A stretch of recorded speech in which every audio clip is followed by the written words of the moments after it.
When you are doing swim bait fishing, you gotta make sure you have the right equipment. A lot of you guys know I'm a swim bait guy, pretty much 100% swim bait fishing. One of the rods and reel combos I use consistently is this Daiwa rod and reel combo. It's the 801 medium heavy swim bait rod teamed with a Lexa 300 power 5-1 reel. This is a slow row reel. The reason I like this rod for swim bait fishing with the trash fish and other swim baits is with the 5.1, you get a real slow reel. And with baits like the trash fish, you want it to be bouncing on the bottom and contacting the bottom at all times so that you can put it in the right place for those key bites. Just give it your cast out there, wherever the target is that you're searching for. I always let the line just go, if not feed it just a little bit, depending on the depth that you're at. Once you know it's on the bottom, you reel up the slack, and then just start as slow as you can. If you think you're going slow, slow down. Because you want to bump that thing off the bottom. You want to peel it through the weeds. You don't want to jerk it through the weeds. You want to just bring it through so when it busts through, kind of like a crankbait, that fish that might be around those weeds is just going to attack it. But with this Lexa 351 power reel, you can really get the slow roll down. Now when I'm putting my baits on, especially a trash fish, I use a uni knot to the front, whether it's braid or fluoro or mono. It cinches down real tight. It's a real simple knot, and I've never had any problems with it. I know a lot of you, like I mentioned, know that I'm a swim bait guy, and some of you know that I make my own baits. There's a bait I've been making for about 6 years now called the Sunaga, which is Cherokee for trout.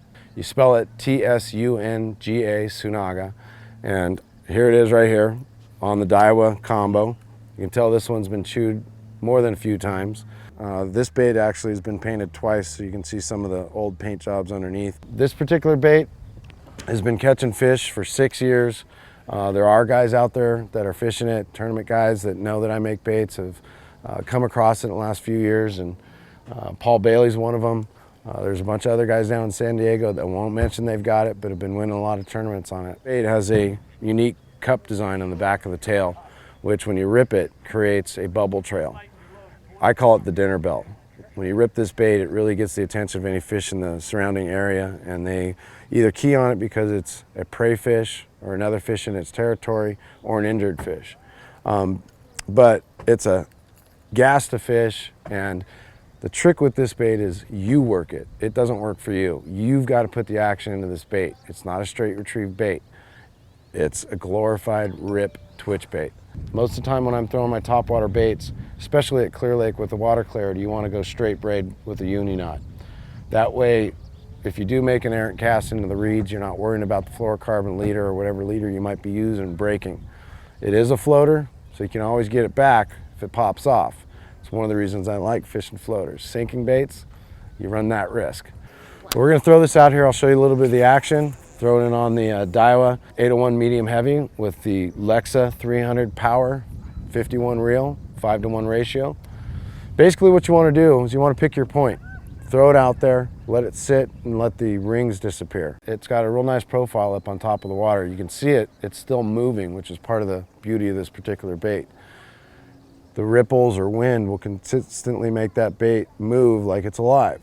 Now after your initial cast, you want it to sit there and let the rings disappear. What I always do is reel up the slack, point the rod right at the lure out there.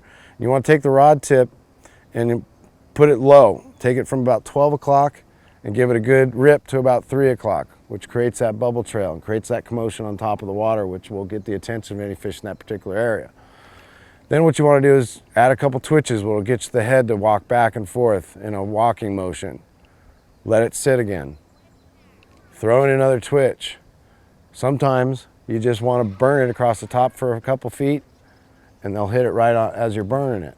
But the key thing is creating commotion so that those fish in that particular area hear it, see it, and want it. And if they're there, they can't stand it.